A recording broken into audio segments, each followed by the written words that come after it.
Hi everyone, welcome back to the another video of Engineers Academy. So guys, in our previous video we have learned about the geospatial technology. We have seen the different terms in the geospatial technology. Now guys, in that geospatial technology there is a term that is known as the remote sensing. This particular remote sensing we are going to cover in our today's video.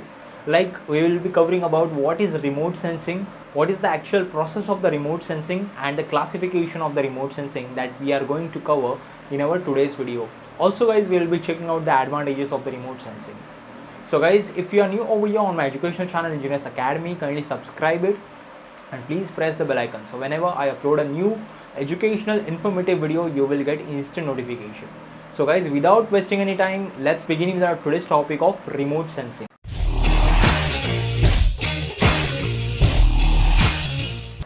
So guys, when we heard about the term remote sensing, the first thing that comes in our mind is nothing but the satellites. Well, there are more than 6,000 satellites that are orbiting the Earth's surface. Like some of the satellites are like the weather satellites, communication satellites. Some satellites are used for the intelligence purpose. Like there are different types of the satellites which having different types of the sensors they are equipped with. Those particular sensors are captures and collects the information from the Earth's surface. They're remotely sensing the Earth's surface without being in actual contact with the Earth's surface.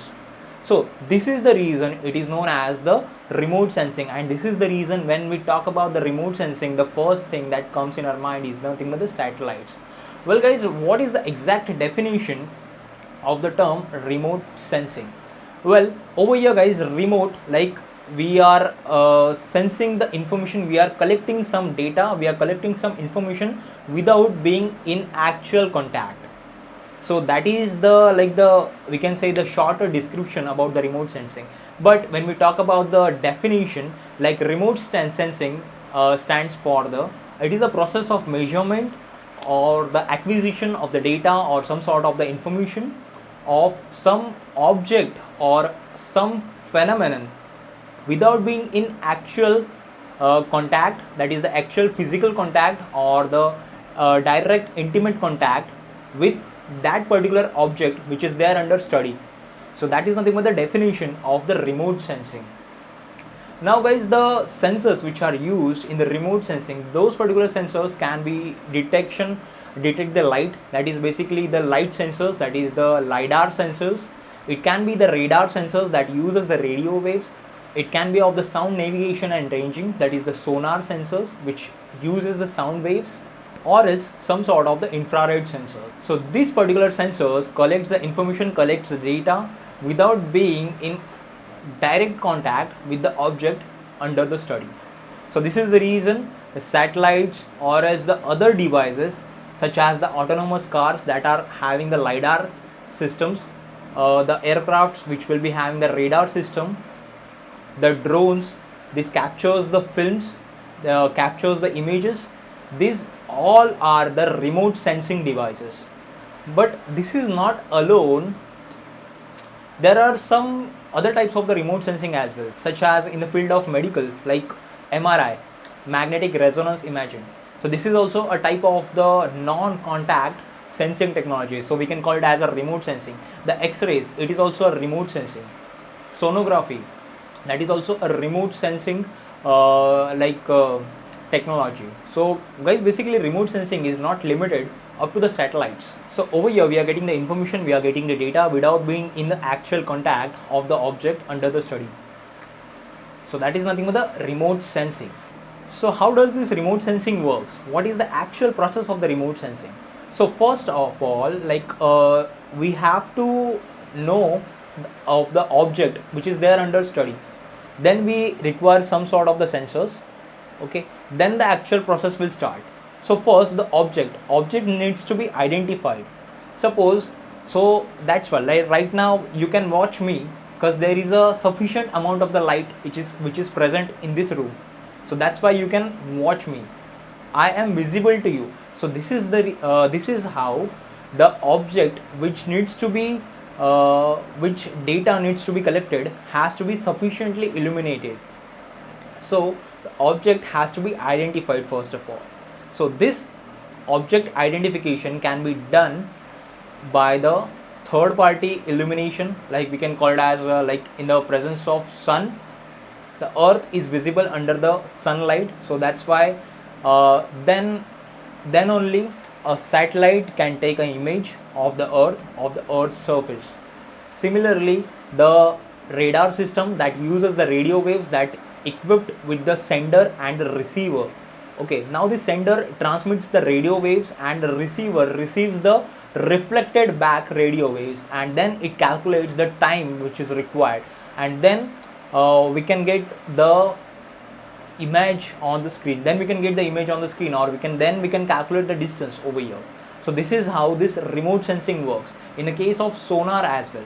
So guys, if you want to know more about the radar technology as well as the sonar technology, I have made the both the videos on the topic. You can click over here on this card on the top right corner.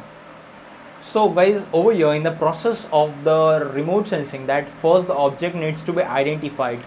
The object can be identified in the presence of sunlight, as well as like there has to be the provision of the sender and the receiver.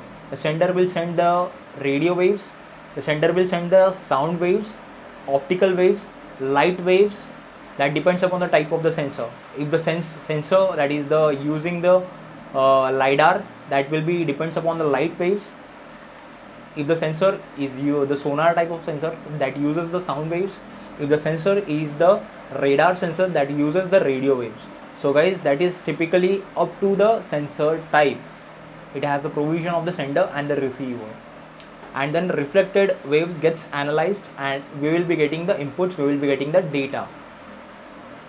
Now guys, let's talk about the different classification of this remote sensing. Well guys, in the case of the sonar, we have classified sonar as the active sonar and the passive sonar. Similarly, over here, this remote sensing technologies are classified as the active remote sensing and the passive remote sensing. In case of the active remote sensing, there is a transmitter, there is a provision of the transmitter and the receiver, such as in the case of the digital cameras. These particular cameras are equipped with a flash. When the flash gets off on a particular object, the object will become visible, and then at that particular point the sensor captures the light, reflected light, and it will captures the image. So this is how active remote sensors work. Some of the active remote sensors, they having the provision of the sender and the receiver. So this is known as the active remote sensors. In the case of the passive remote sensing, these particular sensors will only observe the things around us. These particular sensors do not have the any kind of provision to transmit the waves. It only collects the information and only collects the data. They do not have any source of illumination, or they do not have any transmitter equipped with them. So this is known as the passive remote sensing. Now guys, let's talk about some of the advantages of this remote sensing technology. Well guys, this particular remote sensing is the active surveying and the data collection technique. It can collect the large amount of the data, and that particular data then afterwards interpreted by the software or by a user in any of the manner that he require. So basically guys, it is a data collection technique, and it can collect a huge amount of data. It reduces the manual field work dramatically. Like when you have a satellite on board equipped, you don't need to calculate the area manually, so that reduces a lot of manual work. It allows the retrieval of the data, that is in a different difficult areas that we don't have some access.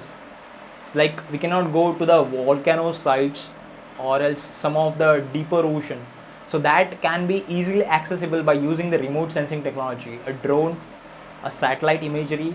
That would be really helpful in this particular scenario. Well, this particular remote sensing allows us to calculate a lot of data over a shorter period of time. So over here, the majority of the time gets saved, and the data can be analyzed in a more effective manner by using the GIS. Also guys, this particular remote sensing technology will be having a more complex user interface than that of the GIS. GIS is a geographical information system that is slightly very much easy than that of the remote sensing, because remote sensing will be having a lot of complex data associated with it. So guys, that was some of the advantages of the remote sensing technology. So guys, over here in this particular video we have learned about what is remote sensing. We have seen the actual process of the remote sensing. Also we have learned about the classification of the remote sensing technology, that is the active and passive, and we have learned about the some of the advantages of the remote sensing. So guys, I hope you like my video. If you have any queries, any doubts, please leave a comment, and guys, please do subscribe to my educational channel, Engineers Academy. Thank you so much guys for watching this educational video.